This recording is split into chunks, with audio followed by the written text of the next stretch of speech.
উসমান কোরআনে কারীমের অনেক বেশি বেশি তেলাওয়াত করতেন। কোরআনে কারীমের তেলাওয়াত আমাদের করা দরকার আছে না নাই, জোরে বলেন। মুসলমান ইমানদার, বর্তমান কোরআনের কোনো তেলাওয়াত নাই, কোরআন শোনা ও তেলাওয়াতের কোনো আমল নাই, বরং বর্তমান গান বাজনার শোনার আমল শুরু হয়ে গেছে, ফেসবুকের আমল শুরু হয়ে গেছে, এরপরে ইন্টারনেটের আমল শুরু হয়ে গেছে। কোরআনের তেলাওয়াত নাই। তাকায় দেখেন আমাদের মসজিদে কত কোরআন পড়ে আছে, মুসলমান মাত্র 2-1 আছে কোরআনের তেলাওয়াত করে, বাকি মুসলমান তেলাওয়াত জানে না এবং তেলাওয়াতের কোনো খবর আমাদের মাঝে না। আপনি কোরআন তেলাওয়াত করবেন না, আবার রহমতের আশা করেন। তা হুজুর পারি না, পারবেন কেমনে? জীবনে চেষ্টা করছেন? করেন নাই। কোরআনে কারীমের তেলাওয়াতের শিক্ষা চেষ্টা তো কোনোদিন করেন নাই, পারবেন কেমনে?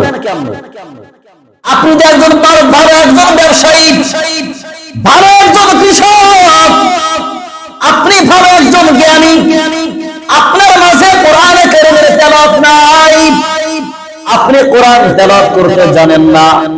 কোরআন তেলাওয়াত তো দূরের কথা, আপনি তো সুন্দর করিয়া সূরা ফাতিহা পড়তে পারেন না। নামাজের মধ্যে আমরা তো সকলেই নামাজি, কেউ হয়তো 5 ওয়াক্ত নামাজি, কেউ বা আমরা জুম্মার দিনের নামাজি, কেউ বা আমরা বছরে 2 বার নামাজ পড়ি, ঈদের নামাজ, ঈদুল ফিতর এবং ঈদুল আযহা, এই 2 নামাজ আমরা আদায় করে অনেকে আছে ভাই।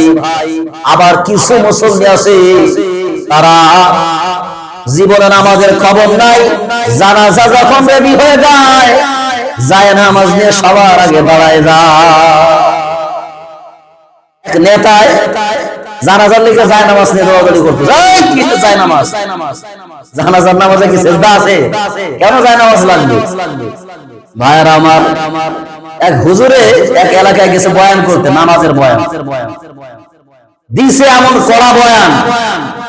এখন তো মুসল্লি যা ছিল সবই বেনামাজি, তারা শ্রোতা মণ্ডলী সব ছিল বেনামাজি। রাগ হয়ে গেছে, বলতে এই হুজুর মিয়া, আমরা বেনামাজি বলে আমাদেরকে আপনি এত কিছু বলবেন? রাগ হয়ে গেছে। এখন হুজুর চিন্তা করছে কি করা যায়, এমন তো মায়ের কাম করছে, বয়ান দিছি মায়ের ঘর কাম করছে।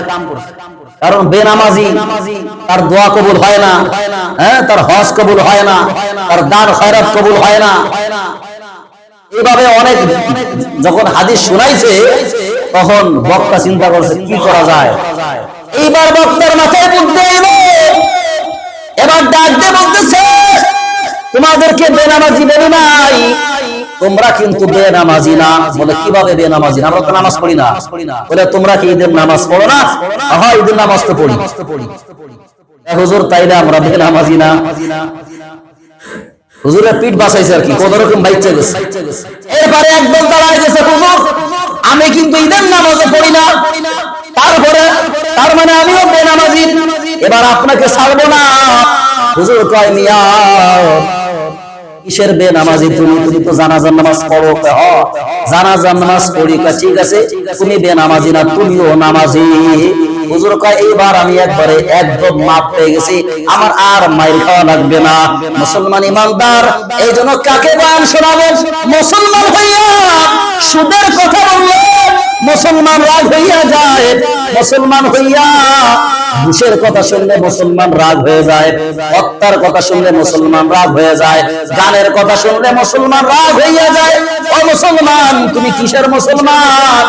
যদি হক কথা তোমার পিতা লাগে, হক কথা তোমার বিরক্ত লাগে, কোরআনের কথা তোমার মজা না লাগে, কোরআনের কথা শুনলে রাগ হইয়া যাও, মনে রাখবা সমস্ত মুসলমান সাক্ষী থাকো, আমি বলে গেলাম ওই বান্দার ঈমান কোনোদিন ঠিক না। ঈমান ঠিক নাই তোমার, কোরআনের কথা শুনলে রাগ হয়ে যাও, ঈমান আপনার ঠিক না। ভাইরা আমার, যা বলতেছিলাম, হযরত ওসমান রাদিয়াল্লাহু তাআলা আনহু একটা বড় আমল ছিল কোরআনের তেলাওয়াত। 17 দিন পর্যন্ত খায় না, কোনো খাবার নাই, কোনো পানি নাই। এই আব্দুল্লাহ ইবনে সাবা 17 দিন পর্যন্ত তাকে একবারে অবরোধ করে রাখলো, তাকে ঘেরাও করে রাখলো। মুসলমান ইমানদার তাকে খাবার দেয় না, পানিও দেয় না।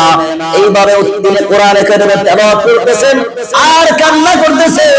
অবশেষে 17 দিন পার হওয়ার পরে 18ই জিলহজ যখন দেখলো এখন মুসলমান চলে আসার সময় হয়ে গেছে, তখন হযরত ওমরের ঘাড়ে এমন ভাবে তলোয়ার দিয়ে আঘাত করেছে যে হযরত ওসমান রাদিয়াল্লাহু তাআলা আনহুর ঘাড় কেটে গেল। সামান্য অল্প গোশত এবং চামড়ার সাথে বেঁধে থাকলো। মুসলমান ইমানদার হযরত ওসমান আল্লাহর কাছে কান্না করতেছে, বলতেছে আল্লাহ তুমি সাক্ষী থাকো, তোমার কোরআনের তেলাওয়াত অবস্থায় আমাকে শাহাদাত বরণ করতে হইল, আমাকে তারা হত্যা করে ফেললো। ও আল্লাহর কালাম, ও কোরআন শরীফ তুমি সাক্ষী থাকো। দেখা যায় হযরত ওসমান রাদিয়াল্লাহু তাআলা আনহু ওই রক্তের ফোঁটাগুলা কোরআনে কারিমের উপরে পইড়া পইড়া কোরআন ভিজে গেছে।